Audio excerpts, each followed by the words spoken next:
Ladies and gentlemen, the following segment of the podcast is presented exclusively by the Heritage Foundation. For 52 years, Heritage has fought tirelessly for America's founding principles and advancing conservative public policies. Much more than a think tank, Heritage is a conservative policy powerhouse, fighting for the everyday American to advance common sense policies and dismantle the D.C. bureaucracy. Our founding fathers gave us an extraordinary system of government, and the Heritage Foundation is dedicated to defending the heritage and carrying on their legacy for future generations. So get involved by completing their national survey on President Trump's agenda by visiting heritage.org/Levin. That's heritage.org/Levin. Paid for by the Great Heritage Foundation. He's here. He's here. Now, broadcasting from the underground command post, deep in the bowels of a hidden bunker, somewhere under the brick and steel of a nondescript building, we've once again made contact with our leader, Mark Levin.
Levin here. Our number, 877-381-3811, 877-381-3811.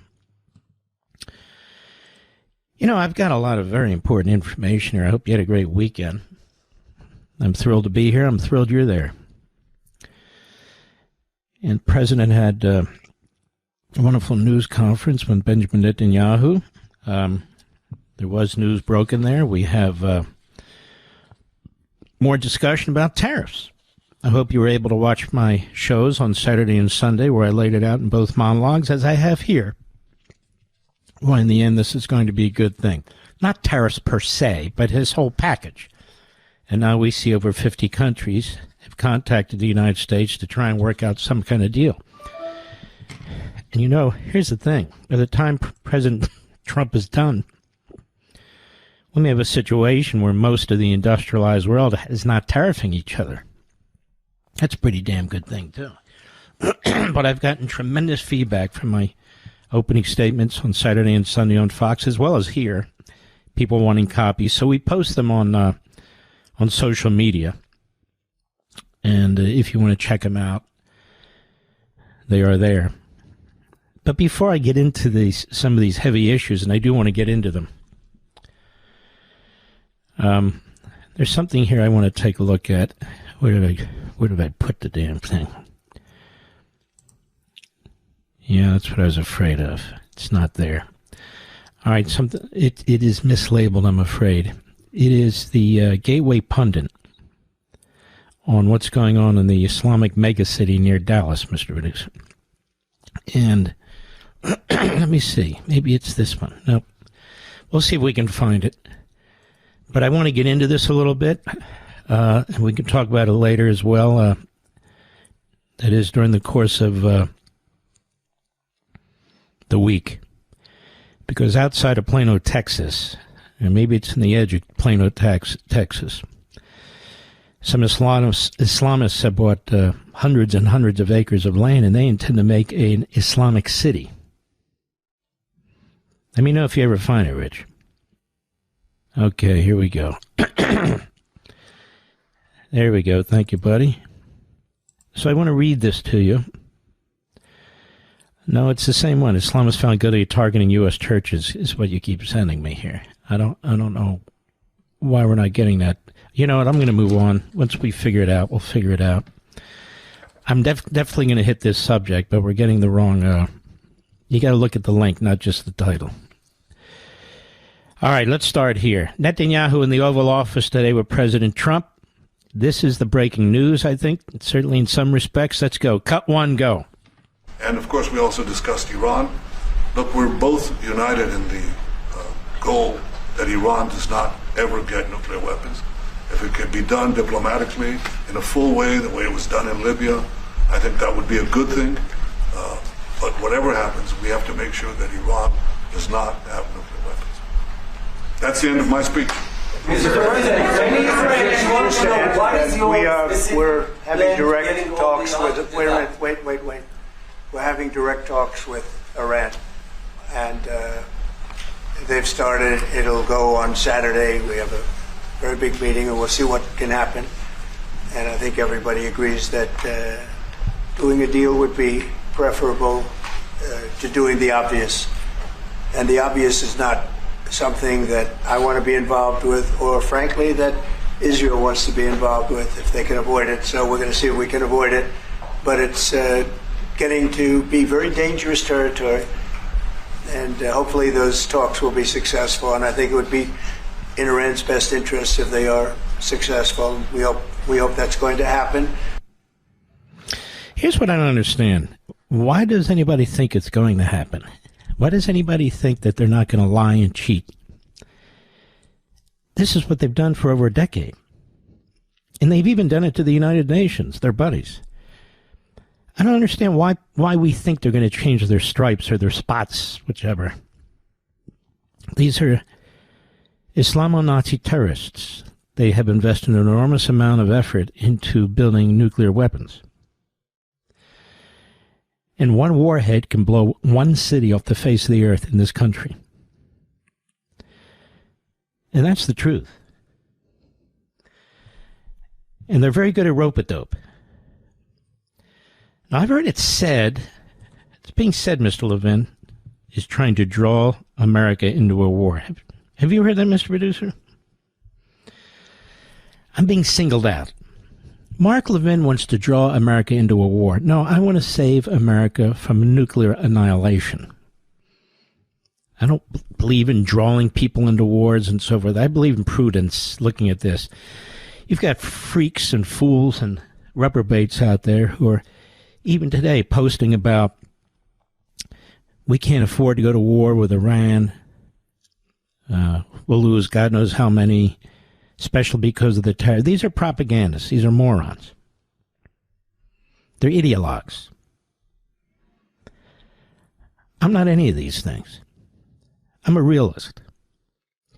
And it's funny, the people who push this crap claim that they believe in a realist foreign policy. What's realist about Iran getting nuclear weapons and then pretending they can't blackmail us and threaten us and seek their 72 virgins by blowing, say, L.A. or New York or Chicago or Philadelphia or Detroit off the face of the earth? I don't get it. You know, in the last 100 years, 100 million people have been sacrificed to various ideologies. Marxism, Hitlerism, Islamism, 100 million people. Are we so conceited that we think that we're in the United States, there's two oceans, and they dare not attack us because they may get blown off the face of the earth? Has it ever occurred to anybody that maybe that's the way they want to go out?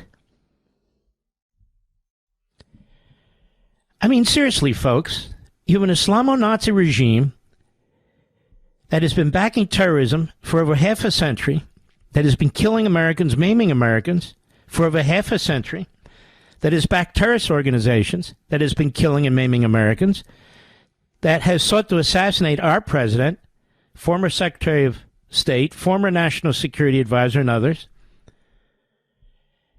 And you and I are supposed to sit here dumbfounded, like it's not possible that they might launch a nuclear missile to hit us. I'm not willing to take that chance. And that's why I speak out. It's not a matter of dragging America in a war. if this were to happen, the truth is the brunt of the battle would be on Israel. It would be on Israel, not on the United States. They're right there in the neighborhood. They would probably have to carry out much of the attack. Their people are in harm's way. Right now, we're not. The Iranians have no way of reaching us right now. So this talk about trying to drag America into a war is disgusting. And I'm sick and tired of the anti-Semites hiding behind these different bromides and shibboleths, and they pretend they're pro-American. How can you be pro-American if you think it's okay for the Islamo-Nazi regime in Tehran to have a nuclear weapon? How can you be pro-American? They want to destroy the West, and they keep talking about us. Their little Hitler youth in the streets, they're burning more American flags than they are Israeli flags.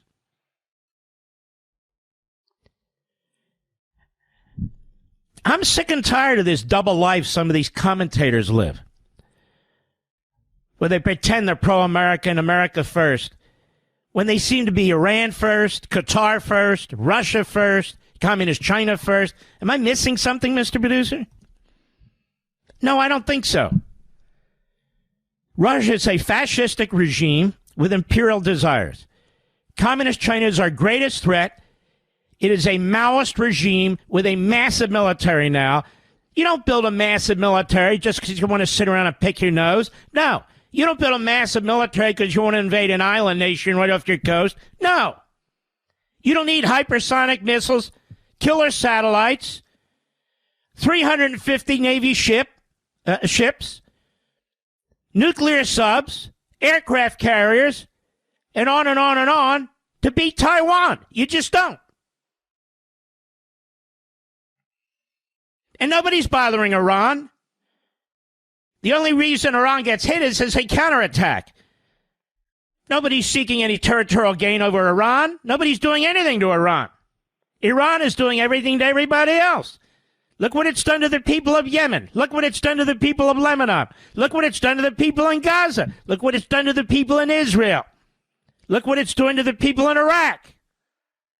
And you and I are supposed to sit here with our thumb up our nose and pretend if we notice this, and if this regime is desperately trying to get nuclear weapons, keeps threatening the United States, that we're supposed to sit here and say, no, that's not true. And if somebody notices it and has a big platform and says they cannot get this weapon, that Levin's trying to drag us into a war. Not the Islamo-Nazis, not the terrorists, not the enemy, me. I'm trying to drag us into a war.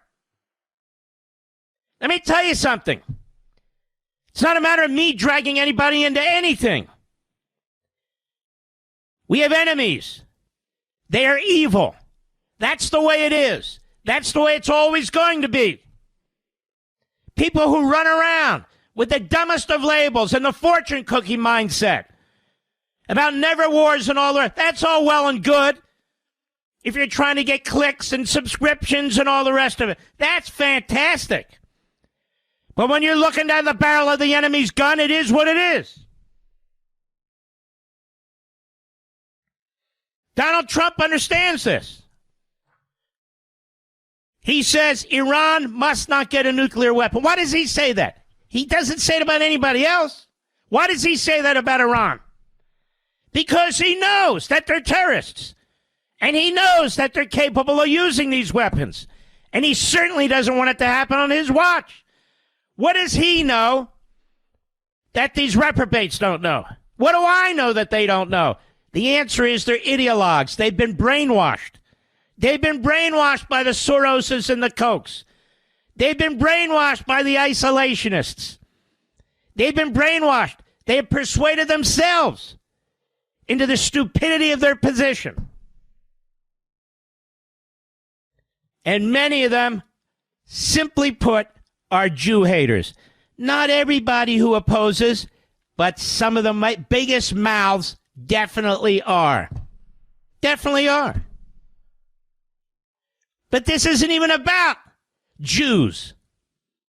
It's bigger than Israel. A hypersonic intercontinental ballistic missile with a nuclear warhead is not intended for the neighborhood. And it just so happens, as President Trump knows, we don't have an iron shield. It was Reagan's idea. The Israelis ran with it. We did not. Thank you, Democrats, as usual. We have no protection against an intercontinental ballistic missile with a nuclear warhead. The Israelis do, because they took the idea and they ran with it. And by the way, they've given us their technology, their advanced technology. If we are to build an Iron Dome, we can thank the Israel. What do we get from Israel? Well, that's one of the things we're going to get from Israel. But again, that aside, President Trump has made clear he's no neocon. He's no warmonger. He's made abundantly clear they cannot have a nuclear weapon. I don't care what the Lilliputians think. Scratching at his door, knocking at his door, trying to get little meetings with him, putting stuff on social media to draw attention to themselves and to their issue. We know who these pukes are. We know who they are. They do not have America's interest, not at all. First, second, or anywhere on the list. I'll be right back. Mark Levin.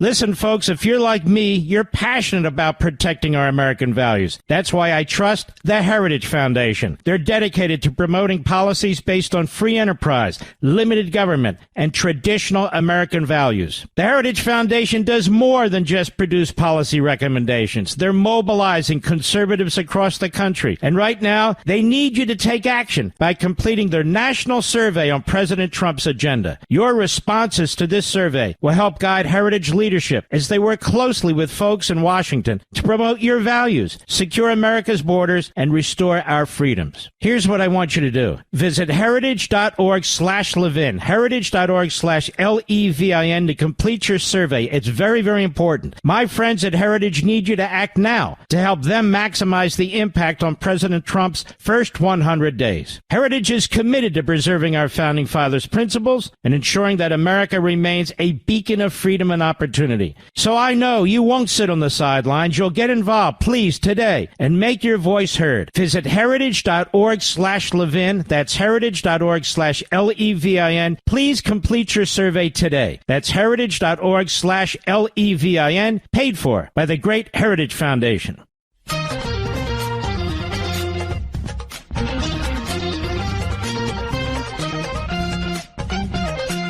You know, folks, I want you to step back a little bit. You're incredibly smart in this audience, or you wouldn't be here. You'd be somewhere else.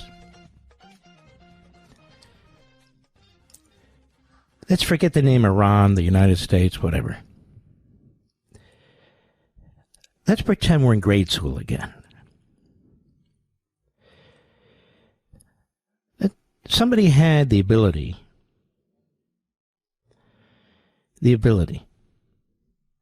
Well, let's do it this way. If somebody had the ability to blow up your house and kept saying they would, and they're making a bomb to do it, and they're not that far away from doing it, that is, building it. If you have somebody who says, you better stop them before they actually do what they say they're going to do, and you have somebody who says, oh, they'll never do it, don't worry about it, who are you going to listen to, Mr. Producer? Exactly. I mean, how stupid are these people? How moronic are these people? And they're very isolated, too. They don't engage. They don't want to debate. It's a whole other thing. We'll be right back. Folks, I need to talk to you about something crucial to the future of America. Our friends at the Heritage Foundation are on the front lines fighting for our conservative values. Heritage is dedicated to promoting policies that will help bolster our economy, protect our borders, and uphold the rule of law. They're working tirelessly to defend our Constitution and the principles that make America exceptional. To help accomplish this, they need you to complete their national survey on President Trump's agenda today. So you can participate in this survey by going to heritage.org/Levin. That's heritage.org/Levin. Your responses are crucial to this survey, and they'll provide Heritage leadership with crucial feedback as they work closely with the folks in Washington to promote your values, secure America's borders, and restore our freedoms. By completing this very important survey today, you're standing up for the values that have made this country great. And my friends at Heritage need you to act now to maximize their impact on President Trump's first 100 days. So please don't wait. Our future depends on you. Together, we can make a difference, and future generations inherit a nation that is free, prosperous, and strong. So please, right now, visit heritage.org/Levin, heritage.org/Levin, complete your survey, and join the fight for America's future. That's heritage.org/Levin. Paid for by the Great Heritage Foundation. The Mike Levin Show. This is the home of the July 4th Americans. And you can call at 877-381-3811. You know, this isn't getting the kind of national attention it deserves, so will now. We had a caller who first brought my attention to this a week or two ago, right, Rich? I think. And a very good article at Gateway Pundit on this the other day. So I want to dig into this. 1 second. Hold on. You wouldn't believe who texts me in the middle of this show. Okay. Here we go. Retired police lieutenant drops major bombshell about planned Islamic mega city near Dallas, Texas. Now, see, the reason you're not allowed to discuss this, ladies and gentlemen, is because it involves a Muslim mega center. See what I'm saying? So you go, uh-oh, this is a hot one. It's the third rail. Don't touch it. I'm going to touch it. And let me just say this. This is something that needs to go viral. Absolutely needs to go viral. This is by Mike LaChance. I'm taking a LaChance on LaChance. No, I'm just kidding. So the Gateway Pundit recently reported an Islamic megacity that is Sharia law compliant. Let's stop right there. A city in America, Sharia law compliant. This is like all these areas in and around Paris, France. They're creating their own cities. No assimilation. Period. No assimilation at all. Now, we have immigration. The whole point of immigration is assimilation and to benefit the people who already live here. There must never be anything like an Islamic mega city that is Sharia law compliant. You are compliant with American law. That's it. Case closed. It's being promoted near Dallas, Texas. Near Plano, to be specific.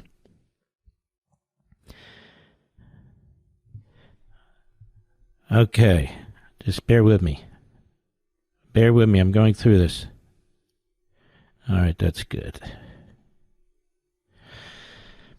There are a lot of red flags around the project, so much so that Texas Governor Greg Abbott has been speaking out about it.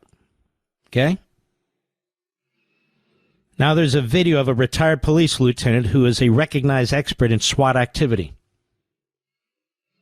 He's speaking about some of his findings on it, too. It's very serious.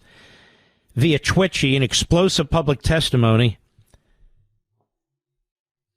Deaton, this is the retired police lieutenant, warned Texas officials that this wasn't some future plan. It's already happening. It's already happening. And worse, it's being replicated on a massive scale just outside of Dallas. Here's what he exposed. You ready, America? 74 homes sold only to Muslims affiliated with EPIC, a massive mega mosque anchoring the enclave. Sharia-adherent Islamic schools enforcing religious doctrine. UIF Corporation offering only Sharia-compliant financial services. You following all this? A fortress-like home built beside the Plano Police Academy, overlooking SWAT vehicles, bomb trucks, tactical zones. They got the maps for all this. The owner, a senior EPIC leader and co-founder of the controversial Yaqeen Institute, a group that openly advocates Sharia in the West. The retired lieutenant, Douglas Deaton, said, "I urge everyone to visit their website and see for yourself what they say about instituting Sharia. This is not about radicals hiding in plain sight. They're not hiding. They've been open about their beliefs and their intent. Plano was phase 1. Epic City is phase 2.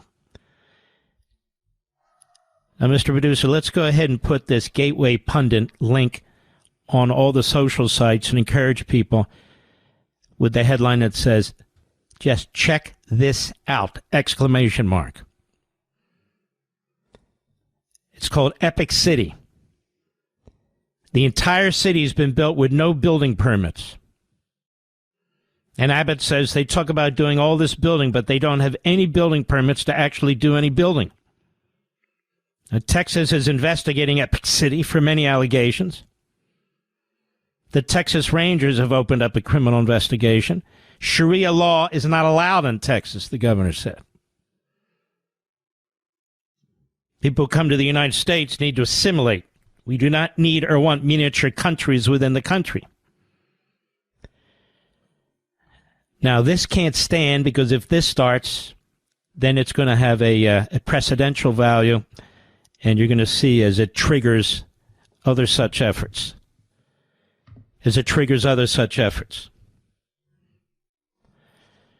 So they're planning an Islamic mega city. Really, it's in part of Plano. They bought over 400, almost 500 acres with this massive Islamic center. East Plano. You know, if the governor there was Josh Shapiro, who's the governor of Pennsylvania, and I understand from the media that he's Jewish, he'd be giving them $5 million. He just gave $5 million to a Islamic community center that has invited no less than an imam who has spoken there, spewing his Jew hatred. But hey, that's a one-off, I'm sure, and Josh Shapiro's Jewish, so he can do whatever he wants with respect to giving $5 million to an Islamic center that invites guests like that. And the people of Pennsylvania, you should wish you had a governor like Abbott. So they're digging into this, and we're going to take a look at this. We're going to keep an eye on this very closely. Because I'm telling you now, this is the beginning of the end. If they get away with this, these Islamists, these radicals, not Muslims, Islamics, radicals, they get away with this, they're going to get away with a lot more of it. I'm sure the people of Plano are thrilled. And you know, your mainstream Muslims detest this too. We've had Zudi Jasser. You know what, Mr. Producer? See if you can get Zudi Jasser on tonight. I want to ask him about this. We'll try and get him. If we can't get him tonight, we'll get him this week. Because we need to dig into this. I need to dig into this myself. And we're going to make it one of the issues that I focus on a lot. Because the consequences of something like this are just are devastating. Absolutely devastating. And again, I'm sure if they were to build this outside of Philadelphia or Pittsburgh, maybe pick Reading, who knows, where else?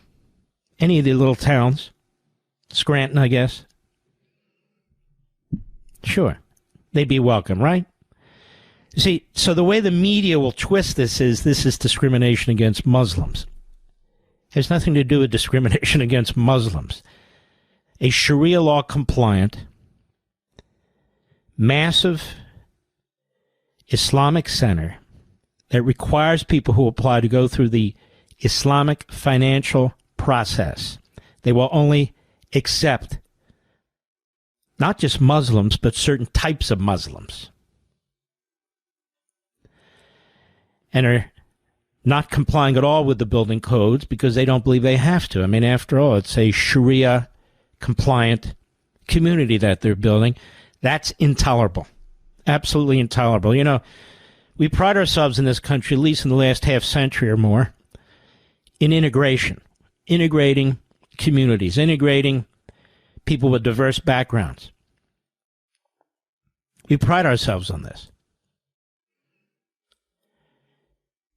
But there are places in the world, and there are ideologies in the world, that reject that. They insist on segregation. So to come into the United States and to try and create, in one of the great cities and one of the great states in America, an Islamic city, a mega city they call it, with Islamic compliant, Sharia compliant law, and all the rules and all the rest of it that they go through have to be Sharia adherent as well. Sharia adherent Islamic schools that enforce, the worst kind of doctrines that the Israelis are having to deal with in parts of the world. That they've already sold 74 homes that have not gone through the building code. That they use Sharia-compliant financial services. A fortress-like home built beside the Plano Police Academy overlooking the SWAT vehicles, bomb trucks, tactical zones. It's all intentional. And the owner, the co-founder of controversial Yaqeen Institute, it's a group that openly advocates Sharia imposed on the West. Think about that. I'll be right back. Mark Levin.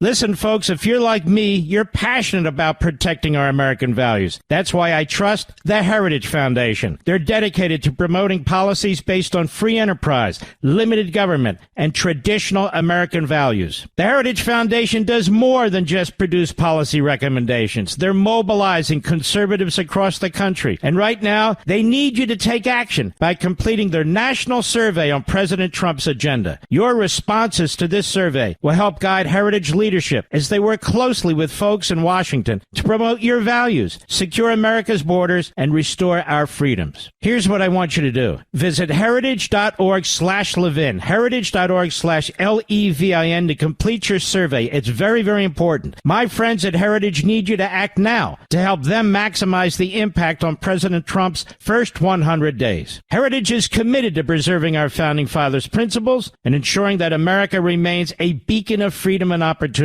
So I know you won't sit on the sidelines. You'll get involved, please, today, and make your voice heard. Visit heritage.org/Levin. That's heritage.org/LEVIN. Please complete your survey today. That's heritage.org/LEVIN, paid for by the Great Heritage Foundation. We're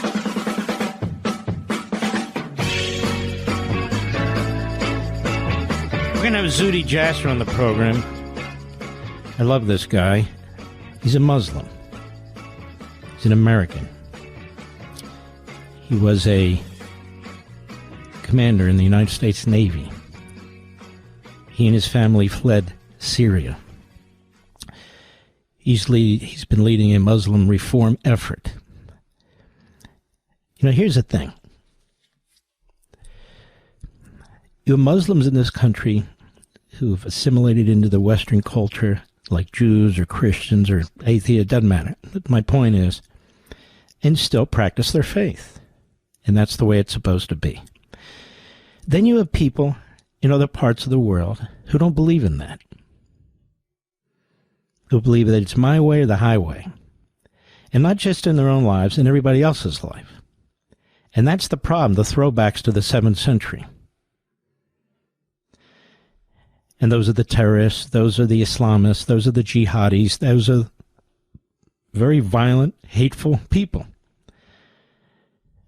And so too many people like that have been able to come into our country with open borders or through deception and populate different areas of the country. And this is becoming a big problem. And not just a big problem for non-Muslims, but for actual America-loving Muslims. We don't do anybody any favors here by sitting back and pretending otherwise or ignoring what's taking place. And so I'm jumping into this with both feet. I found out about it from a caller. Then we see it on Gateway Pundit. Now we've done a little bit more research. You know. And time will tell. But we'll have our friend Zudi on in about 40 minutes to go over this, because we cannot have these Sharia cities around the country. I mean, they understand, the people doing this, this is how you destroy the West. The West, in many ways, is weak. I'm not talking about on the battlefield. I mean, internally weak. You see the judges. They are horrendous. You have a guy, I hope you saw the shows on the weekend. You know, we had an excellent guest who's been litigating on the civil side against the likes of Talili and people like that. And this guy was leading an effort, not a First Amendment effort. And Mark Goldfeder, he exposed the terrorist support network behind some of these individuals in these campus riots. He and Dave Schoen, they're just terrific, and a number of others. But we're weak. We're weak because of the Democrats, because of the left. I mean, we can't even deport Venezuelan international terrorist gang members who were sent to this country to destroy it because some left-wing Obama judge says so. In violation of our own Constitution, they pretend to uphold the Constitution. I mean, they see the weakness. They see the colleges and universities. They see the Democrat Party. They see our media pushing Hamas propaganda points. Hamas lies about casualties. And the media is still pushing those lies about casualties, by the way. They're still doing it. And so they see that we're ripe. We're ripe for invasion, and this is an invasion. That's what it is. Oh, this is interesting, too. Very interesting. Reuters, U.S. families accuse Palestinian-American billionaire of facilitating Hamas attacks. I'm telling you, folks, American families of victims of October 7 attacks filed a lawsuit today against a prominent Palestinian-American businessman, Bashar Masri, M-A-S-R-I, charging he provided assistance in constructing infrastructure that allowed Hamas militants to carry out their cross-border rampage. This is the lawsuit. It was filed in the U.S. District for Washington, D.C., is thought to be the first case of a U.S. citizen being accused of providing major support for the attacks that triggered a wider Middle East conflict and upended the region. Some of these guys with their podcasts, their subscriptions, are definitely going to interview him, pat him on the back, and kiss his ass, don't you think, Mr. Producer?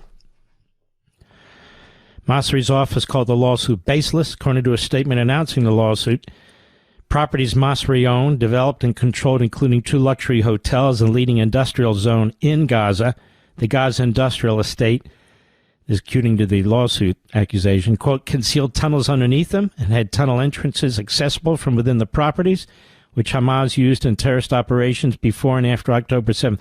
First of all, if you're, I don't care who you are, Palestinian American, if you're a wealthy American businessman and you're building in Gaza, I mean, you got to be close to Hamas, don't you, Mr.? They run the place. If they didn't like you, I don't think you'd be building there. Even worse, if they weren't supporting you, I don't think you'd be building there.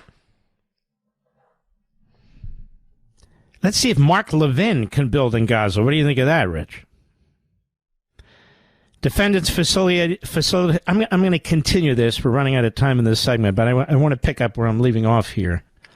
Because this is important, too. These are all important stories about Americans and America and what's happening to us. and what's happening to us. Look at Dallas, for God's sakes, Plano, Texas. They're going to have a Sharia-compliant city? Not only aren't they interested in assimilation, they're interested in worse. That is, anti-American city. Stay with me, stay with me, stay with me. This segment of the podcast is exclusively sponsored by Pure Talk. Pure Talk offers great coverage and can save your family money on your wireless bill every single month. Go to puretalk.com to find the plan that's right for you. Thank you again for listening, and thank you so much for this sponsorship, Pure Talk. He's here. He's here. Now, broadcasting from the underground command post, deep in the bowels of a hidden bunker, somewhere under the brick and steel of a nondescript building, we've once again made contact with our leader, Mark Levin. Hello, America. Mark Levin here. Our number, 877-381-3811, 877-381-3811. Let's go back to this Reuters piece. United States families accuse Palestinian-American billionaire of facilitating Hamas attacks. American families of victims of October 7 filed a lawsuit today against a prominent Palestinian-American businessman, Bashar Masri, M-A-S-R-I, charging that he provided assistance in constructing infrastructure that allowed Hamas militants to carry out their cross-border rampage. The lawsuit was filed in U.S. District Court in Washington. It's thought to be the first case of a U.S. citizen being accused of providing major support for the attacks that triggered the wider Middle East conflict and upended the region. Masari's office called the lawsuit baseless. I guess we're going to find out, aren't we? According to a statement announcing the lawsuit, properties Masri owned, developed and controlled, including 2 luxury hotels and the leading industrial zone in Gaza. The leading industrial zone in Gaza, Gaza Industrial Estate. Quote, concealed tunnels underneath them and had tunnel entrances accessible from within the properties, which Hamas used in terrorist operations before, on, and after October 7th. So if that's accurate, you have to ask yourself, number one, he was able to build it, so they knew. Number two, they were monitoring it. Number three, why did he put tunnels underneath them? Why did they have entrances to the tunnels accessible from within the properties? They said the defendants facilitated the construction and concealment of those tunnels and even built above-ground solar panel installations that they then used to supply Hamas with electricity to the tunnels.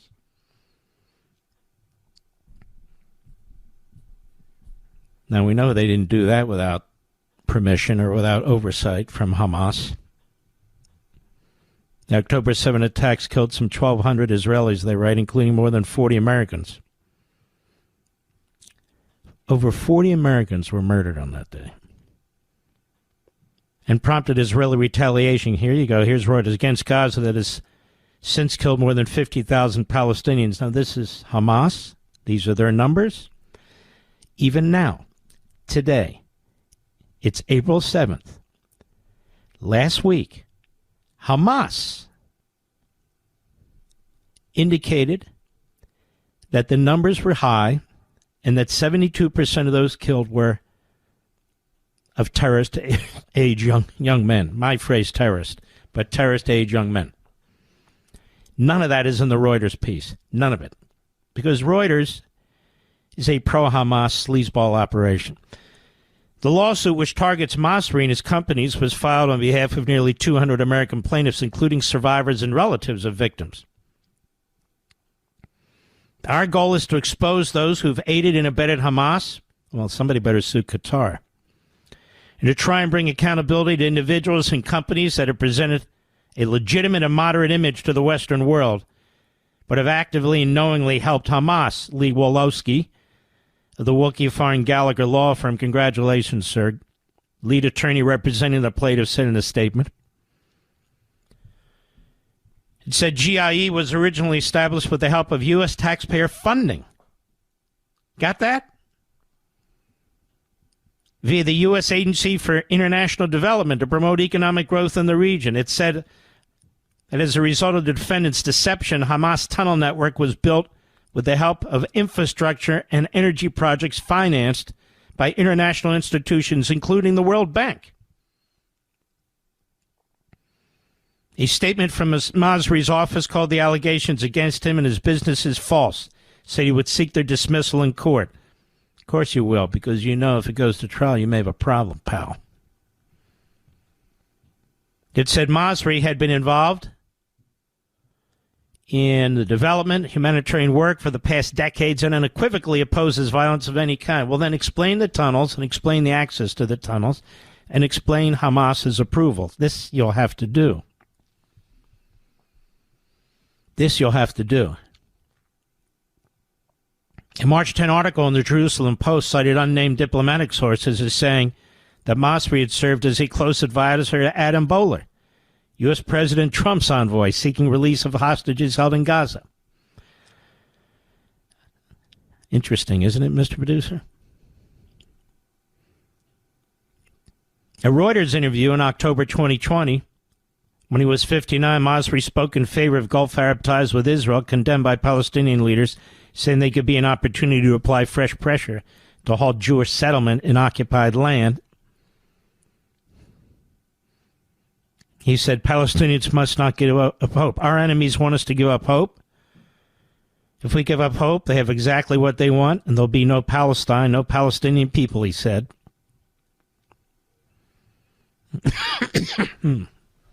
Well, let's see what happens. It sounds like a strong suit. Just from the face of it, it sounds like a very, very strong suit. It'd be hard to see how a judge just dismisses it. Either on a motion to dismiss or summary judgment. Seems difficult to justify, but you never know with these bastard judges. You just don't. Excuse me. With these honorable judges, Mr. Producer, how dare you? We're going to have Zudi Jasser on in about 20 minutes to talk about this community that they want to build in Plano, Texas. A friend of ours texted me, and she said, well, the local city councilor is not giving them any building permits. But that's the point of the article. The point of the article is they're building without building permits, and they've already built 74 homes. And so it's a lawless operation, is the point. Our buddy Pete Hegseth in the Oval Office today with the president and the prime minister talking about the Houthis. Cut to, go. It's been a bad 3 weeks for the Houthis, and it's about to get worse. It's been a devastating campaign, whether it's underground facilities, weapons manufacturing, bunkers, troops in the open, air defense assets. We are not going to relent, and it's only to get more unrelenting until the Houthis declare they will stop shooting at our ships. And we've been very clear with the Iranians as well. They should not continue to... Hold on now, Pete. Hold on now, President Trump. Hold on now, J.D. Vance. You mean the Iranians are behind attacking our ships? Wow. Somebody better tell Manny, Mo, and Jack, the three stooges of the internet, that Iran is behind the Houthis shooting at our ships. Last count, they shot at 319, but now it's closer to 325. And apparently it's our fault. It's our fault that they want to sink our ships. They were shooting at our military ships, our naval ships. Oh, we provoked it, you know. We're in international waters. We shouldn't be in international waters. I want you to think about Iran with a nuclear weapon, what control they'll have over the entire Middle East. Oil production, the flow of commerce through navigable waters, control over the airspace. I want you to think about this. To just surrender it to this regime, which is an illegitimate regime. The people don't even want it. They want to overthrow it. I mean, we shouldn't be actively supporting Marxist regimes, fascist regimes, Islamo-Nazi regimes. My father taught me this, long time ago. My mother, too. I guess some people aren't being taught any of these things. Are they? I'll be right back. Mark Levin.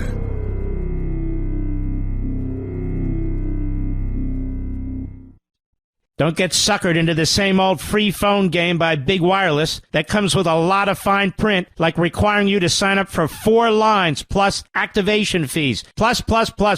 And the end of the day, you've paid for that free phone 3 times over. Pure Talk is my sponsor, my wireless company. They have a much better offer. With a qualifying plan of just $35 a month, you can get a brand new Samsung Galaxy A26 for free. Now, this phone is virtually indestructible. Gorilla Glass captures beautiful wide-angle photos with next-generation camera lenses. All you need to do is switch to Pure Talk. For just $35 a month, you get unlimited talk, text, 15 gigs of data, more than you'll ever need, with mobile hotspot, all on one of America's most dependable 5G networks. Go to puretalk.com/Levin to make the switch. Again, that's puretalk.com/LEVIN to claim your free Samsung Galaxy with qualifying plan when you switch to Pure Talk. Wireless by Americans for Americans.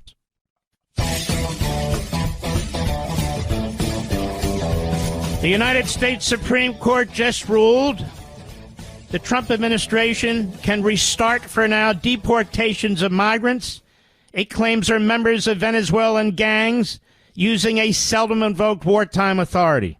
Just happened. The order from the High Court grants a request for emergency relief sought by the Department of Justice in the dispute over President Trump's use of the Alien Enemies Act of 1798 to swiftly remove alleged members of the Trade the Agba gang without a hearing. This is CBS. In an unsigned decision, the Supreme Court said the detainees who are challenging the removals under the Alien Enemies Act are confined in Texas, so the venue for their case is improper in the District of Columbia, which is where the dispute is being considered. In other words, they've taken the case away from Boasberg.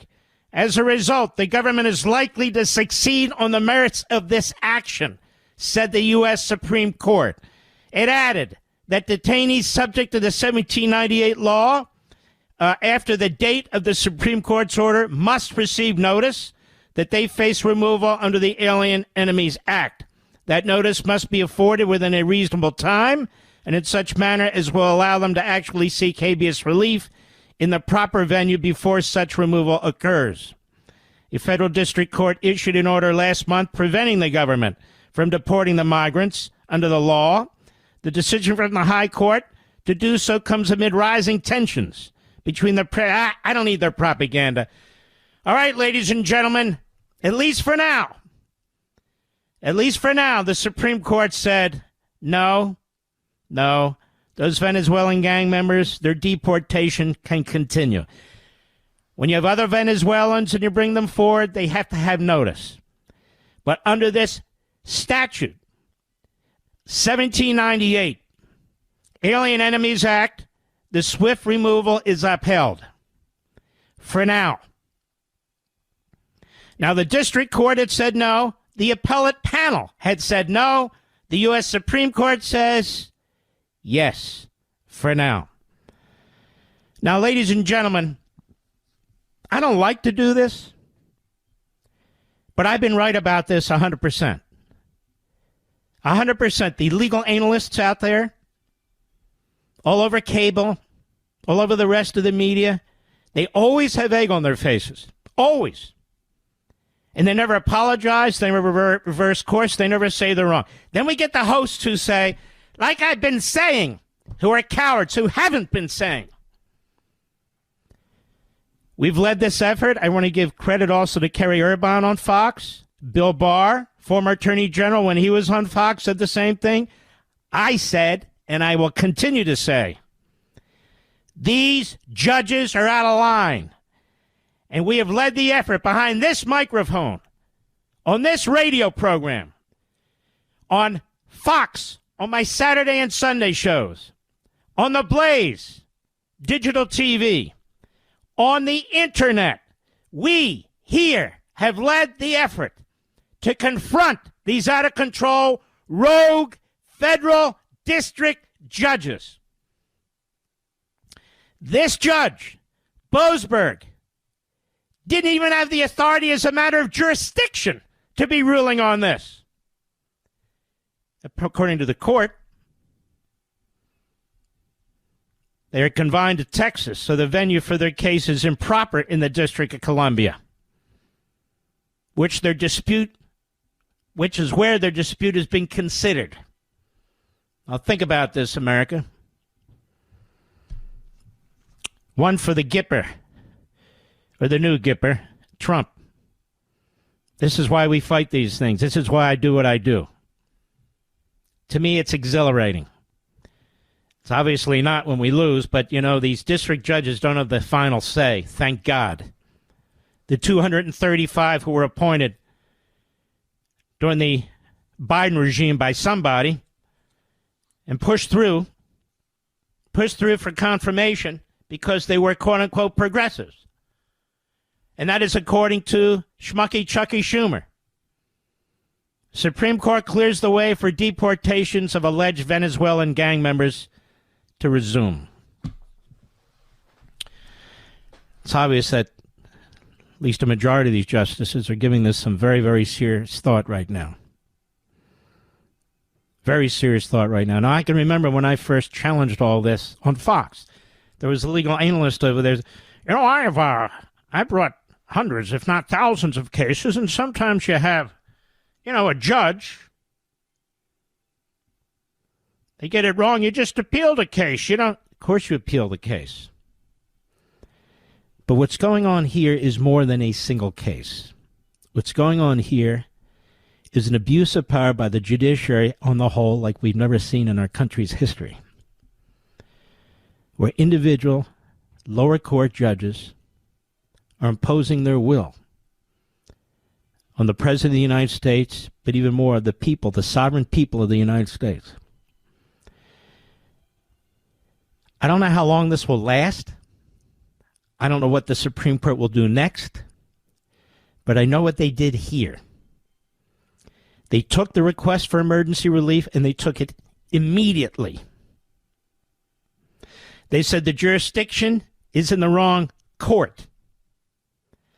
They said, no, you're wrong.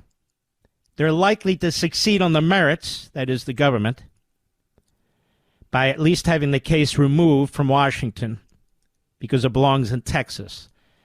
Oh, and by the way, you can continue your deportation of the gang members. Any other Venezuelans, they're to be given notice, which is understandable. That's okay.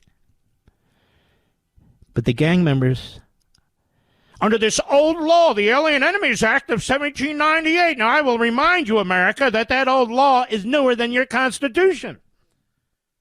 Your Constitution is older than that old law. Did you know that, America? The old law there. Old laws, we don't comply with old laws. We make laws as we go along. Judge made laws. Democrat made laws. Left-wing kook made laws. That's right.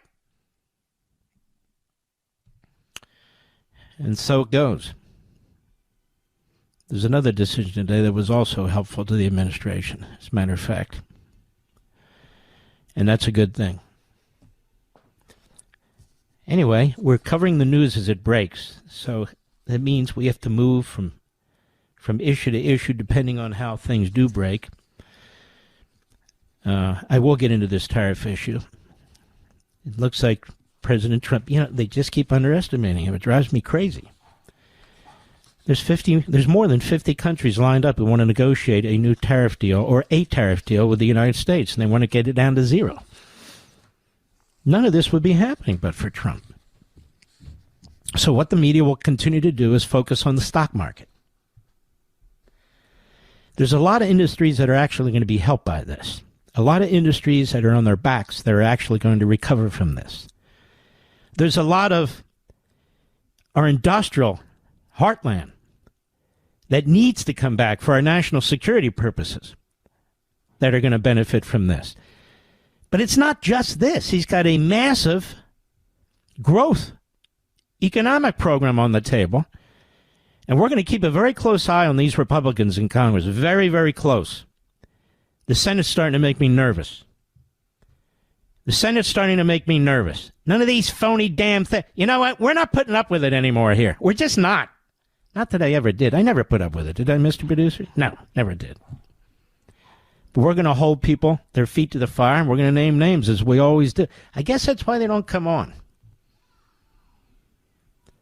We're going to come right back after the break with our friend Zuhdi Jasser, founder of the American Islamic Forum for Democracy.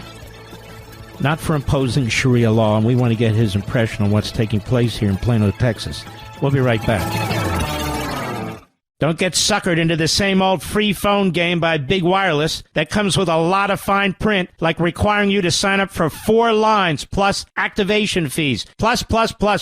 And the end of the day, you've paid for that free phone 3 times over. Pure Talk is my sponsor, my wireless company. They have a much better offer. With a qualifying plan of just $35 a month, you can get a brand new Samsung Galaxy A26 for free. Now, this phone is virtually indestructible. Gorilla Glass captures beautiful wide-angle photos with next-generation camera lenses. All you need to do is switch to Pure Talk. For just $35 a month, you get unlimited talk, text, 15 gigs of data, more than you'll ever need, with mobile hotspot, all on one of America's most dependable 5G networks. Go to puretalk.com/Levin to make the switch. Again, that's puretalk.com/LEVIN to claim your free Samsung Galaxy with qualifying plan when you switch to Pure Talk. Wireless by Americans for Americans.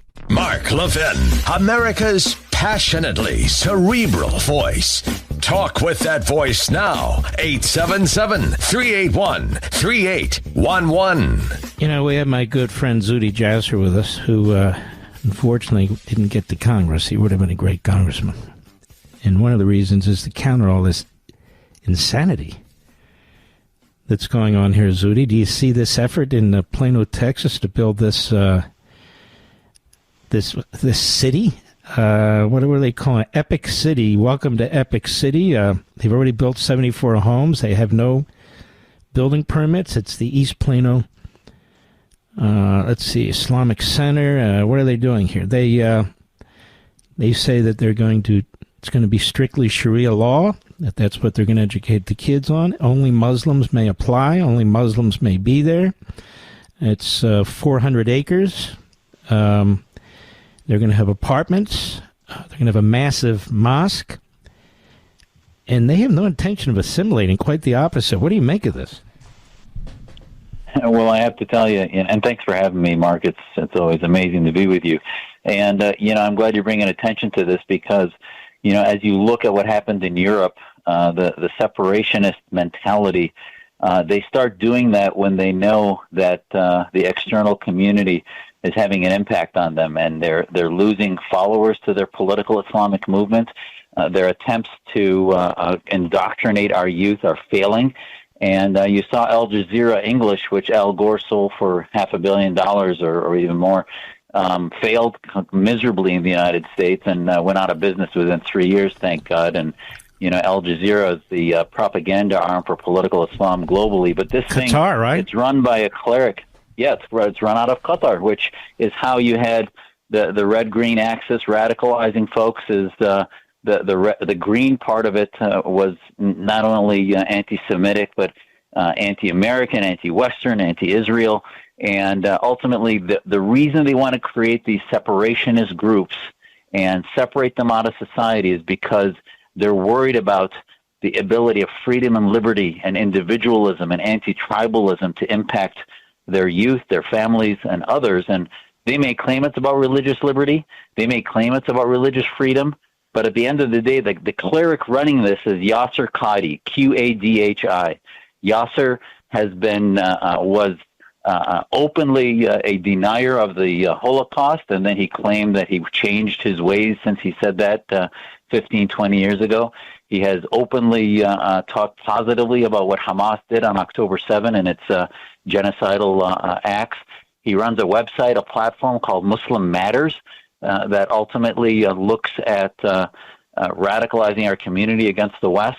And it's part of the George Soros red-green axis. And most importantly to you, Mark, he runs Al-Maghrib Institute and has been very connected to it. Al-Maghrib Institute has said that democracy, secular democracy, is, the path of the devil and is only something we should follow as we are a minority. But ultimately, Sharia states, the Islamic State concept, is a much better system, etc. So this is the guy that wants to build a 400-acre area of separationism around Dallas, in Dallas, Texas area. How many followers do you think a guy like this has? I mean, it doesn't take much to cause trouble. Not at all. And he's, the New York Times hailed him as a reformer, and because he was anti-Al-Qaeda, and a lot of the Muslim Brotherhood groups that were civilizational jihadists were very upset with Al-Qaeda after 9/11 because the Salafi component didn't like the jihadi component of Al-Qaeda. So this guy grew to have hundreds of thousands of followers. I think he's got over 1 million followers on Twitter. And, the questions we should be asking are also not only what are they going to be indoctrinating, which is definitely anti-American, anti-Western, and pro-political Islam and Caliphism, if you will, trying to build that caliphate. But at the end of the day, who's funding this? The largest mosque in America right now is in Baltimore. It's an arm of the Turkish government. It's been funded by the Turks in Baltimore, and Obama visited it and tolerated them separating men and women, didn't say anything about that. Our Muslim reform movement said, listen, why aren't you demanding that women be present when you went to visit that mosque? So these foreign entities from Turkey to Qatar and elsewhere are the only ones that can really afford to build these kind of complexes. The Muslim community is wealthy, but they're certainly not running Fortune 500 companies and other things that have foundational capacity to build the type of complex that you see they're talking about in this thing. So my first question is, where are they getting the financing for this stuff? Mm-hmm. And because that'll tell you what's behind the ideology. And Yasser Qadi is not one that has gotten necessarily all of his funding from the United States. Zudi Jasser, let me ask you this. The face they try to put on this is to attack Israel, that Israel's an oppressor and so forth and so on. But all of this is going on in our country. This guy with this outfit, the things going on in our colleges and universities, it's really bigger, isn't it? I mean, as you point out, it's an attack on the West, an attack on the United States. So when we have clowns in our own party, you're Republican, I'm a Republican, clowns in our own philosophy, conservative philosophy, who give aid and comfort to Iran, who give aid and comfort to Syria, who give aid and comfort to Qatar, and now Turkey, of course. They're led by a genocidal maniac, too. They do grave damage to the United States, don't they? Oh, they sure do. And, this is why I was calling for, the way to bring an end to the war in Israel after the recurrent wars they've had to fight and lead on their own often is to have the Palestinians declare an unconditional surrender. Have Hamas and the Palestinian people. That's how Japan and Germany ultimately shifted. Good point. The German emperor, the Japanese emperor finally said he was going to, after they surrendered, the people of Japan became free marketeers. They changed their ways, and this is the way the Palestinians could change, and the Qatars of the world, the establishment, the Islamic theopolitical establishment of theocrats that are running places and trying to build these things. The Saudis and the Qataris, when they want to help the West, they say they're going to just build more mosques. The Saudis are investing $500 billion in a city in the desert instead of building foundations that talk about liberalism and freedom and journalism and humanities, liberal arts, if you will. But no, they want to just dump it into stealing Western technologies, running global Gulf consortiums instead of actually fueling change and reform for individualism within their people. And that's why the Yasser Qadis in Dallas, they're doing this because they want to control us.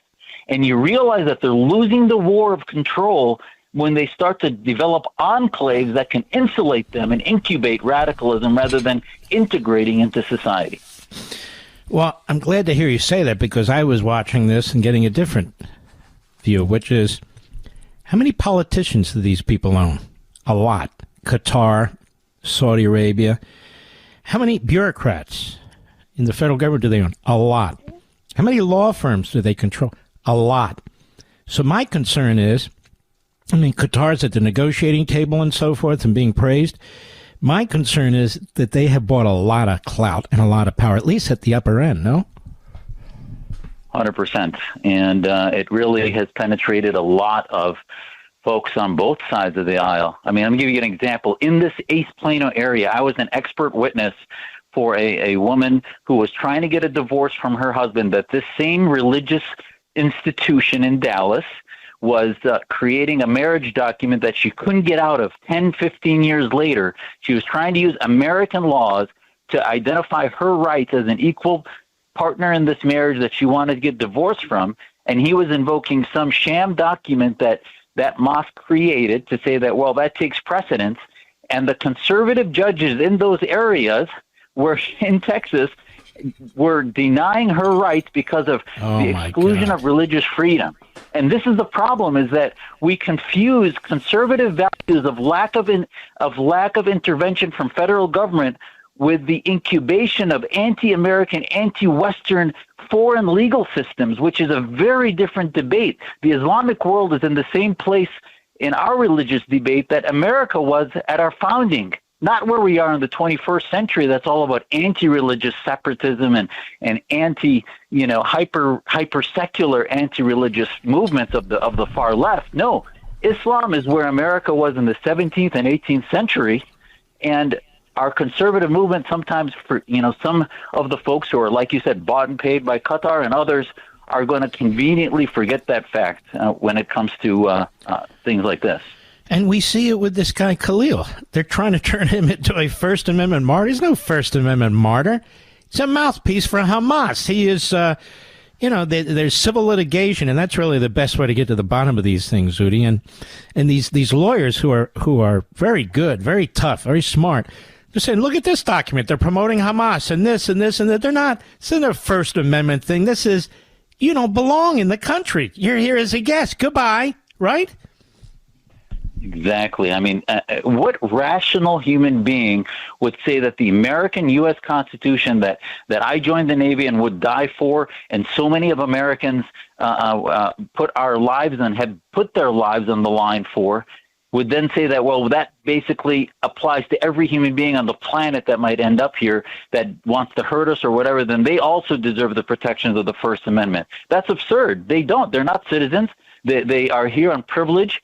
And ultimately, just as we should, not endorse their right to eat away the integrity of who we are as a country, we also should vet for these ideas in immigration. It should not just be about, paying millions of dollars to come in or whatever it might be. It should be about the values that we share, and do they believe in Americanism or do they believe in Islamism? So true. All right, don't hang up.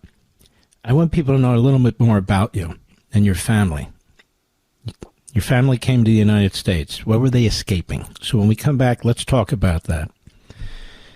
Our friend Zudi Jasser. We'll be right back. Mark Levin.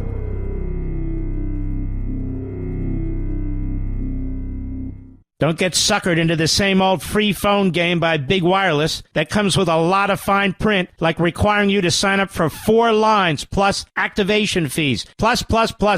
And the end of the day, you've paid for that free phone 3 times over. Pure Talk is my sponsor, my wireless company. They have a much better offer. With a qualifying plan of just $35 a month, you can get a brand new Samsung Galaxy A26 for free. Now, this phone is virtually indestructible. Gorilla Glass captures beautiful wide-angle photos with next-generation camera lenses. All you need to do is switch to Pure Talk. For just $35 a month, you get unlimited talk, text, 15 gigs of data, more than you'll ever need, with mobile hotspot, all on one of America's most dependable 5G networks. Go to puretalk.com/Levin to make the switch. Again, that's puretalk.com/LEVIN to claim your free Samsung Galaxy with qualifying plan when you switch to Pure Talk. Wireless by Americans for Americans. We're here with our friend Zudi Jasser. Zudi, so tell us about your family roots a little bit. Yeah, my grandfather, Zudi Jasser, was from Aleppo, Syria, and at the time, in the late 40s, had tried to bring democracy to Syria, but ultimately there were 20 military coups that happened in Syria to 63. And then ultimately the Baathists, the Nazis of Syria, took over in 1963 and nationalized, took over his businesses. He had a newspaper, and he was put in state arrest for a number of years. My dad then escaped Syria as he finished medical school with my mom and came legally and got political asylum here in the U.S. And I grew up in a small town in Wisconsin and ultimately learned that the place that allowed us to practice our faith more freely than in any Muslim-majority country was America. And ultimately, the Middle East was being torn between two evils. One is sort of the military, secular dictatorships of Baathism, which was Syria and Egypt, versus theocracy, which were the Khomeinists or the Saudi, the Wahhabis.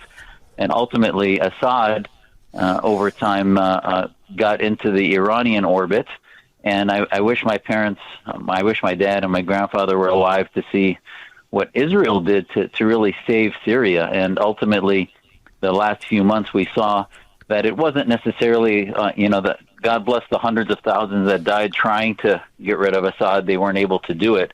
But ultimately, what happened was Israel, because of money, of fuel coming in from Iran, weapons coming in, Hezbollah, Iranian Republican Guard Corps, and others, had to protect itself. They cut off the transmission of weaponry and others through Iraq into Syria. They cut off even some of the Russian flow, and that ultimately left the military of Assad exposed. And Israel, over a matter of weeks, destroyed most of the military. Assad had to leave, and that is really, if there's going to be a statue in Damascus to thank the Syrians, to thank the departure of Assad, it would be Netanyahu.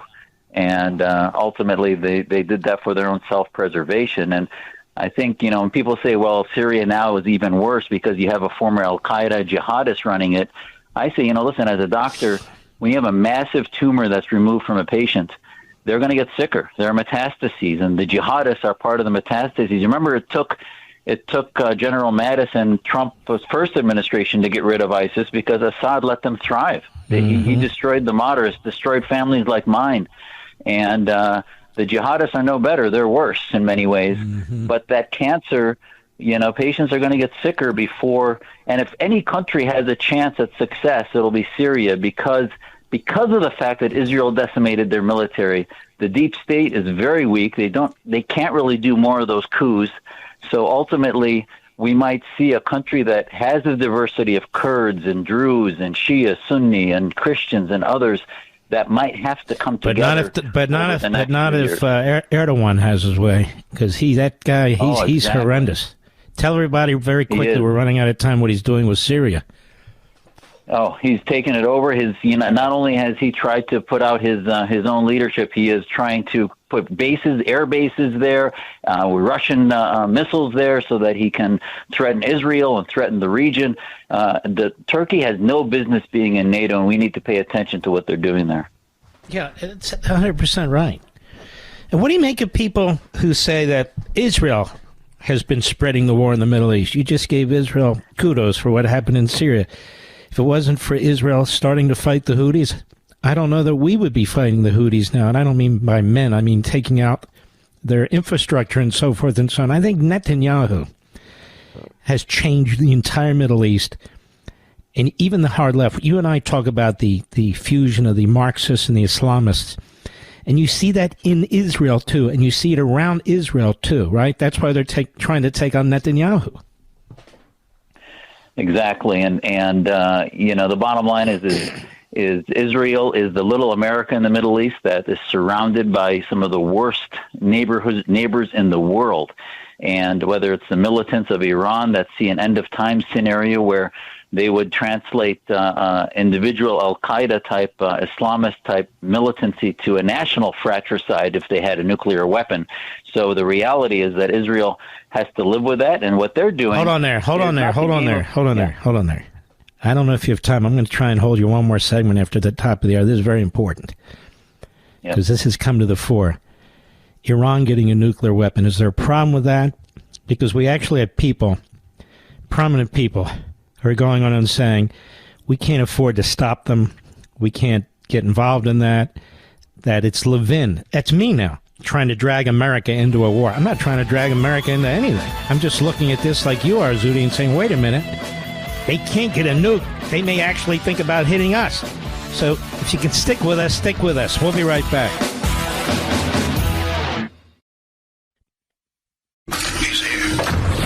He's here. Now, broadcasting from the underground command post, deep in the bowels of a hidden bunker, somewhere under the brick and steel of a nondescript building, we've once again made contact with our leader, Mark Levin. I don't think I've ever done this before. I held a guest over past top of the hour, but Zudi Jasser is that important and that special. He's our friend. Actually, you're involved in a number of organizations, aren't you, Zudi? Tell everybody.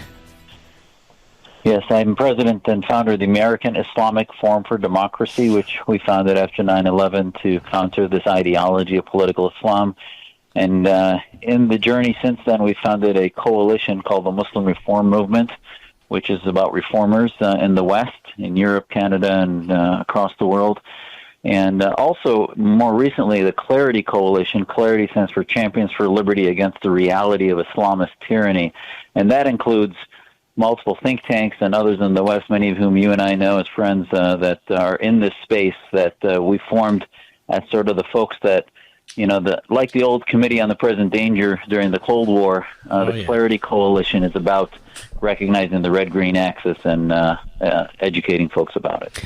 Would you say more Muslims live under the red-green axis or in countries that are, look, they don't have to be pure democracies in that sense, but are relatively more civil?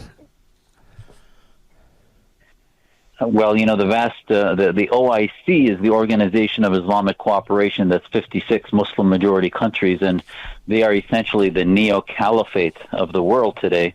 And many of them, left to their own devices, would want to kill one another, like the Irans and Saudi Arabias. But yet, together at the UN, they focus on the smallest country, one of the smallest countries in the world, Israel, because they want to tribalize their countries, their citizens, as being anti-Western, anti-Semitic, and ultimately use the UN as a tool to hate America and to weaken the West so that they can advance their own hegemony globally. So most Muslims do not live in environments that went through sort of the Enlightenment and that sort of thing, correct? Exactly, and that's the problem. Islam is 1,445 years old. I gave a speech in Oxford in October basically saying that as much as I love my faith, Islam is not compatible with democracy.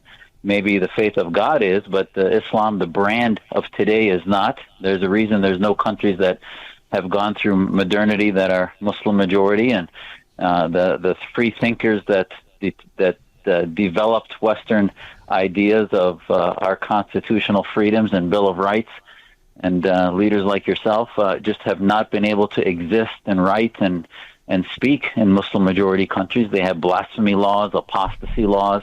So a country, a faith in which 81% of Muslims believe that you're, Muslim first before you're British or American, a faith in which 85% think you should be killed if you leave the faith and you're an apostate, that's not a faith that's come to term with modernity. And I'm doing this work because I love my faith. I have a great relationship with God, but ultimately I also realize, like Christians did before America was developed and died for, that ultimately the reformation that needs to happen in Islam is not going to happen without lighting a fire under the feet of Muslims and making them understand, what are the freedoms that they have in the West that they simply don't have in Muslim-majority countries. Iran with a nuke. People act like, what's the big deal? Or, we can't stop them. That's just Israel trying to drag us into a war. Or people are now saying Levin wants to drive us into it's crazy. Why is this a problem, Iran with a nuclear weapon? Because of multiple things. Number one, Hezbollah, the Shia Islamist militants, have proven, Hezbollah, the Iranian militants, were the founders of suicide bombing. So they did that in Lebanon at the time of Reagan, and before the 79 Islamic Revolution of the Khomeinists basically came on the heels of a lot of that. And ultimately, if they endorse and believe in suicide bombing by soldiers and troops, why wouldn't they do that for their country, their nation? They 100%. Opened the UN, their president, from Ahmadinejad on, as they give speeches every year in the General Assembly of the UN in September. They say that they hope and pray for the ushering in of the 12th Imam. That is a eschatology of the end of times. So to them, chaos and Armageddon and destruction is something they want to die for. They think they're going to go to heaven. That's not even close to the threat the Russians had. The Russians at least didn't want their own children to die. These people think, and this is why Iran was fueling Hamas, and Hamas is a death cult. So these death cults cannot have nuclear weapons because they'll take the world with them in their anarchy and chaos. Mm-hmm. But what do you make of apologists in America who try to turn the guns on the United States or President Trump or Israel as we cannot by force stop Iran from getting weapons? I mean, once they get a weapon, we really can't stop them, can we? Exactly. And, one of the dumbest ideas of the 20th century was Pakistan. The Islamic Republic of Pakistan has a nuclear weapon. We thought it would balance out India and Pakistan. And at the end of the day, it's one of the more extreme countries when it comes to, even though they claim to be secular, they have hudud laws, Sharia, supremacism is invoked, and a lot of the radicals globally are fueled and created in Pakistan, as we saw with our inability to make Afghanistan work. So, the far left's penchant to destroy the West, they will use any enemy possible with no care about, at the end of the day, who it is they're empowering. As Code Pink goes to Tehran and meets with the Islamic clerics, all they care about is hating America, hating Israel, and trying to destroy the foundations of who we are ideologically. And that's why, one of the pitches I gave to the Trump administration is we need a commission on Americanism. And that commission will not only look at immigration, legal immigration, and what ideas people should have that come here, but when you look at foreign policy, who are enemies and friends, it can't just be binary. We can't, we've tried to call some of them frenemies. When we work with other countries and allow money to come from foreign countries, now there's a Deterrent Act going through Congress trying to expose what happens when money comes from China and Qatar and elsewhere. And all we're trying to say is universities need to have transparency about where their money is coming from. Those countries are getting something in return for those billions in investment. Mm-hmm. Why don't we invest in making sure that people that come here share our ideas, believe in Western free markets and liberalism and individualism that undergirds who we are as a national identity, and then ultimately begin to have an offense in our ideas globally, which is why I'm glad to see Carrie Lake at Voice of America and beginning to actually weaponize ideas, because, no, we can't win this militarily. I agree. President Trump is 100% right in that the forever wars don't work, but Israel does it right. They do surgical operations to assassinate leaders that are trying to kill us, that are radicalizing thousands upon millions, and they also prevent nuclear weaponry and other things in existing. And at the end of the day, if you look at the Middle East, it's slowly becoming less of a place of dictatorships that are running rampant because they're afraid of Israel. You cannot tame the beasts of these dictators unless they're afraid of us. And the left just wants us to back up. And if you look under Biden, the world was never less safe than it was when no one on the planet cared about what the United States was doing. Mm-hmm. Brilliantly put. Zudi Jasser, you're a great American patriot. I want to thank you, my friend. Appreciate you very much. Thank you for all you do, Mark. Appreciate it.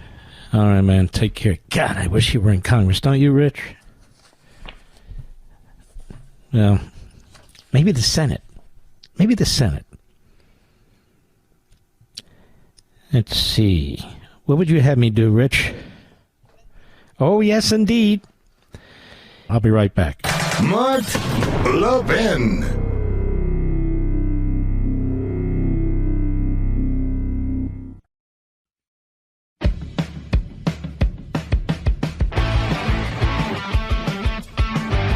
Holy moly. Bernie the Red Sanders, always talking out of both sides of his tuchus. This is 2005, ladies and gentlemen. This is this year. So our unknown friend Maze or Mazi on X, this guy's good. I wish I knew who he was. I'd give him all the credit in the world, but I do my best. Cut 10, go. Many of the new jobs created in this country today are part-time and low-paying jobs. 30 or 40 years ago, working people who maybe had a high school degree could go out and get a job in a factory. They never got rich. Wasn't a glamorous job. But you know what? They had enough wages and benefits to make it into the middle class. Now, I'll tell you what's funny about this. Let me just, as a side point, that was Reagan, and he trashed Reagan, too. Right? 40 years ago was Reagan. Guy's a dumb old bastard, be perfectly honest with you. Go ahead. But since 2001, we have lost almost 60,000 factories in America. And today, when young people graduate high school, they don't have the opportunity to work in a factory, to have a union job, to make middle-class wages. The sad truth of the matter is that we are in a race to the bottom. And not only have our trade agreements cost us millions of decent-paying jobs, but they have depressed wages in this country. Sorry, it was 2015, as you can imagine. So 10 years ago, he was all for tariffs. Bernie the Red, the Marxist, actually the Stalinist, was all for taxes, but not now. No. Tariffs, I should say. Well, he's for taxes, too. Now he's opposed. More from that very speech. Cut 11, go. The Economic Policy Institute has estimated that PNTR with China has led to the net loss of over 2.7 million American jobs. Go to any department store in America. Walk in the door. Where are the products made? China, China, China, Vietnam, other low-wage countries. In fact, it is harder and harder to buy a product not made in China. So all those people who told us what a great deal PNTR with China would be turned out to be wrong, dead wrong. In fact, our trade agreement with China has cost us almost 3 million jobs. In 2001, the trade deficit with China was 83 billion. Today, it is 342 billion. And today, it's over $500 billion. So why isn't Bernie out there supporting Donald Trump's program? Because in the end, as I said, he's a Stalinist, and they want power. Power, power, power, power. Somebody should write a book on power, Mr. Producer. Because I was thinking about this the other day, America. We talk about liberty. God knows I do. I've written about it. We talk about unalienable rights. God knows I've written about that. We talk about consensual representative government. We talk about that. God knows I've written about that. We talk about separation of powers, divided government. God knows we've talked about that. I've written about that. But what's at the center of all of it? I finally figured this damn thing out. What's at the core of it? Why does it matter? What's the effect of it? How does it come to be? I will tell you that's what I'm writing the book on. Beyond that, I'm not saying anything else, Mr. Producer. It's taking a lot of time. When this program's over, that's what I'm working on. When I get up early in the morning, that's what I'm working on. It takes a lot of time and a lot of thought. If you're going to present something to people you admire, people you trust and who trust you, that is you, my audience. And when the book comes out, we're going to talk about it a lot. It needs to be worthwhile. Right? Not just a shot in the dark, not just a spit in the pan, no. People say, how do you sell these books? I don't sell them, I talk about them. But people read them and people want them because they know that what they're going to get is something that's really thoughtful and hopefully things that you kind of thought about, but you didn't really you didn't really have an underlying reason to argue for them or defend them or make the point. That's what I try to do. Like-minded people. You know, that's the great thing about this country and about this audience, we have every background imaginable here. You just heard Zudi Jasser. His family's from Syria. He's Muslim. We have Orthodox Jews in Brooklyn. We've got atheists. We've had people call here and say, look, I'm gay, but I'm conservative. And I always say, you don't have to announce your preference. It's okay. You don't need to do that. We have people all over the country, in Canada and Ireland, in England and Israel. I don't know, where they call all over them. And yet there's a common bond, isn't there? There's a common bond. And so, what these books are really about, when I write them, are humanity. History, philosophy, economics. But it's about, they're not in a vacuum, it's about humanity. How do human beings react to different types of processes? What are our principles? How are we best served? You know, how do these things manifest themselves? To me, this is beyond fascinating. It's beyond the human capacity to figure these things out, but to pursue them and think about them, use your noggin and try to express certain things and then share them with people you admire and respect. That would be you, the people in the audience. That's a blessing. It's also a deep frustration of mine, but it's a blessing because there is no answer to some things. They're better answers, but no necessarily final answers, at least none that we mere mortals can figure out. So I just bring this up to you. That's what I'm working on. I'm not going to get into any more detail than that. What is it? What is it at our core that determines who we are and how we live? Isn't that a fascinating topic, Rich? It is, I think. I'll be right back. The Mark Levin Show, live and national at 877-381-3811. Now, ladies and gentlemen, in approximately 25 minutes, one of my favorite shows comes on. I tell you, 9 p.m. Eastern Time, this network, ION, or ION if you prefer, they run these reruns of these shows. They all happen to have the prefix of Chicago pretty much, and they're really turned out to be among my favorite shows. You should check them out, 9 p.m. Eastern. Monday we have the FBI. It's really, really good. Thursday we have Chicago PD. Tuesday we have Chicago Fire. Wednesday we have the Reagan family. I don't even remember the name of the show. I just remember Reagan and Tom Selleck. Bastards at CBS canceled the show, but they're still going to have these reruns. Friday, I don't watch it because I don't remember what's on there.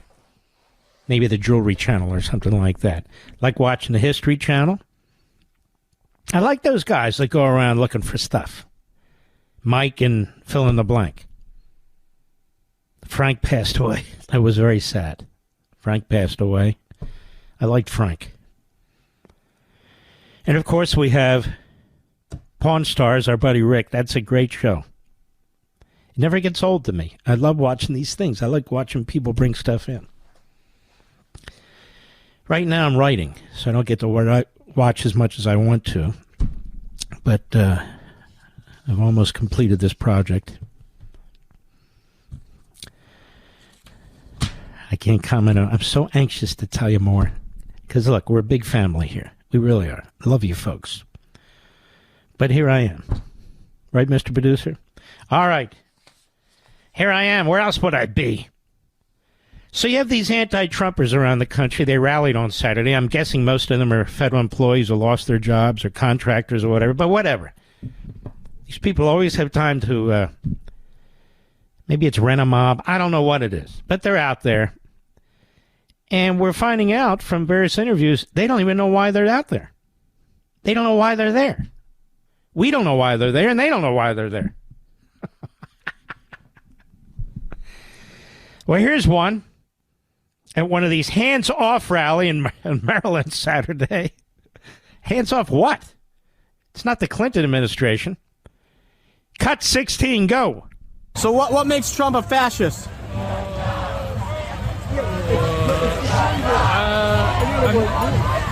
What makes Trump a fascist? He does things without You gotta talk loud. I don't have my mic on.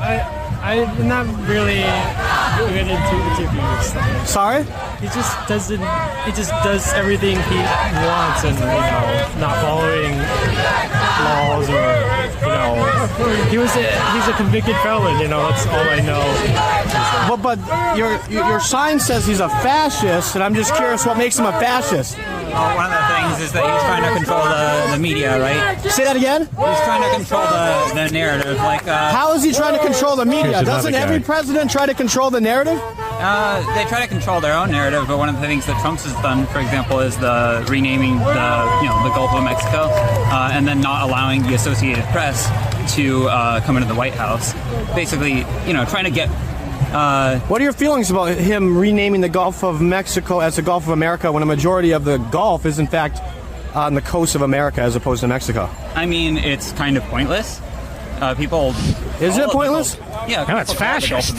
Don't you think it could have a positive tourism impact potentially? Tourism has been down heavily. So I don't want to get into a tourism debate. My question is, the sign says the fascist Trump regime must go. Yeah. And so I'm just curious what makes him a fascist. You pointed out that maybe something about his relationship with the media, he wants to control it, but yeah. How? Again, you're calling him a fascist. Yeah. Well, what makes him a fascist? One of the core tenets of fascism is creating an enemy, right, and blaming those problems on What's the enemy. that? Oh, yeah, so paper gave me, yeah. Who gave you that? The people that gave me the sign. It's a free sign. Oh, someone gave you the sign, and then they gave you the handout. No. So are you reading it now to try to answer the question? Yeah, but I mean... Can I see that? Can you hold that up? I'm just not... I'm just curious. Maybe you can have it. I can have it? Yeah, you can have it. Alrighty. So where did you get the sign? All the way in the gatekeeper's house. Okay. Yeah, it was just pretty cool. And that's another one? They gave you two pieces of paper? Okay, They have that one too? Yes, you can have both. Oh, okay. So what brings you guys out here today? Just because I saw people were hanging out with people from... Yeah. There you go. Highly educated and coherent. Here's another one. It's probably not as good as that one, but it's good enough. Cut 15, go. And what brings you out here today? What doesn't?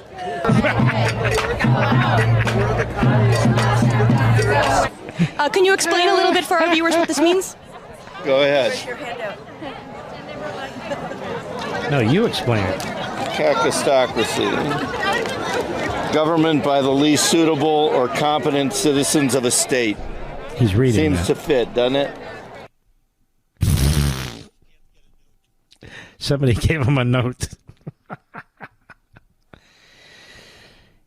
Can you believe they vote? Oh, yeah. And this is who the media really views as their targeted audience. The stupid. I mean, they have a right to vote too, right? Stupid people have a right to vote, and there's plenty of them. And most of them vote Democrat. So there you go. Why are you out there? What's your problem? What isn't? What's the problem? What isn't? Oh. You okay mentally? Everything all right? What isn't? Get away from me. Look behind you. Hold on. Pretty funny, Mr. Producer, don't you think? It's almost as funny Jamie Raskin. Jamie Raskin's at this event. He's at this event. He's got a lot of great things to say. Cut 13, go. Dr. King said, we've got the right to protest for what is right without being arrested, deported, or fired. Hold on. Who's arresting these people? Deported? Or fired? First of all, who's hiring these people? They're morons. Anyway, go ahead. We got the right to read the books we want. Yes, you do. You have the right to read the books you want. What's the last book that you've read, Raskin? I mean, you probably have memorized the Communist Manifesto. What's the last book you read? So, in other words, when you try and take out of elementary school libraries pornography with graphics, you're apparently preventing adults from reading books. Can you name one adult in the entire country that's been prevented from reading whatever they want? No, we're encouraging reading. But can you think of one? There isn't one. But that's Jamie Raskin. This is what the Stalinists do. I invited him, Hakeem Jeffries.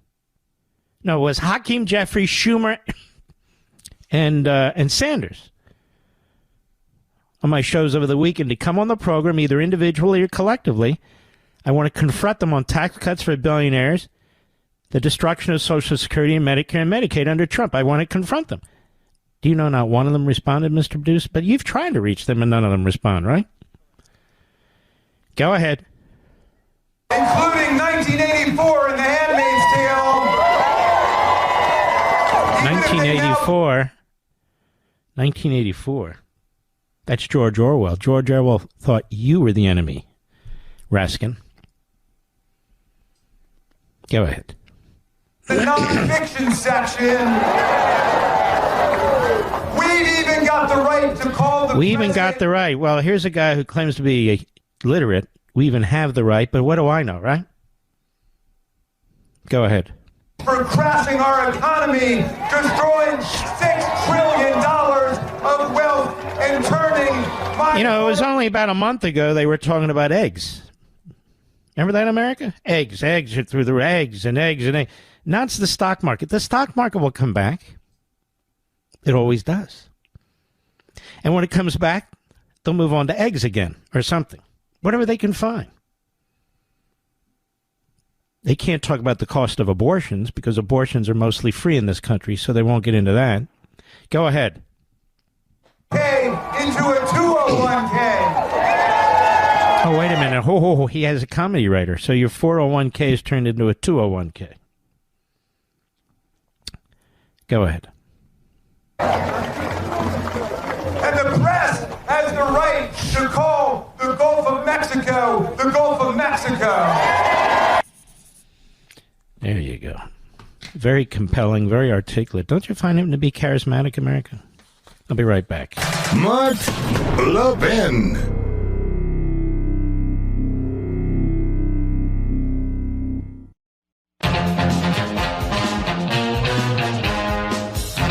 Let us go to the call, shall we? Yes, we can. And so I will. Charles, Jacksonville, Florida, on the Mark Levin app. Charles, how are you? I'm great. How are you, Mark? Very well, thank you, friend. All right, I have real quick for you because I know your time's limited. All right, on the to quote Mo of the Three Stooges, take your time, but hurry up. On the subject of Iran, these are all acronyms for you, okay, including your name coming up. And Iran is insane radicals attacking nations. That's a good one. That's what the letters spell out. Now, Mark Levin is mentoring, ardently, reporting knowledgeably, legally exposing vast, insidious narcissism. What? You're good, man. Okay, well, you're going to love this. And D. Donald J. Trump. Yeah. D. Donald J. Trump is tough, hard ethics defending our nation.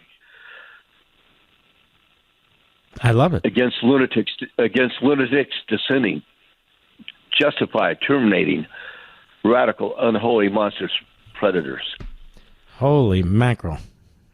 Very, very good. Mr. Producer, I just did that. Elon R. Musk. Mr. Producer's asleep at the switch here. It's okay, Rich. You're doing fine. All right. Charles, good call, baby. I got to move. Thank you. I'm afraid Charles is going to go through every name in the phone book, but he's good. Come on now, he's good. Let's continue, shall we? George, Naperville, Illinois, the Mark Levin app. George, go right ahead, please. Yes, sir. Yes, sir. Thank you for your service. You and Bongino, you guys are priceless. I think Rush knew. So anyway, I know your time's limited. I'm calling. I was in commercial real estate for 20 years. I lived in Naperville, Illinois, but I was in Dallas 15 years. I leased Presbyterian Hospital Plano and another medical facility out there. But anyway, I lived in the Village, which you might want to look this up with your background. Lincoln Property Company is the big gorilla landlord down there. They marketed the Village as a young singles professional thing. And wait a minute, the Village being this place that we're talking about, this epic center. Lovers and Greenville Avenue in Dallas. It's one of the largest apartment communities in the country. All right, go. And anyway, I think there was a big lawsuit. Lincoln might have even been involved with it. Lincoln Property Company. Oh, you're calling me to tell you somebody might have been involved in it? I can't go based on that. Sorry, Lincoln, I had no idea whether you're involved or not. I don't know where we were headed with that. But here we be, and now we go. We salute our armed forces, police officers, firefighters, emergency personnel, our truckers, the men and women in Ukraine, the men and women in Israel. We have your backs. And you, the American people, God bless you. And guess what? I'll see you right here tomorrow. Now go watch the basketball game. Take care.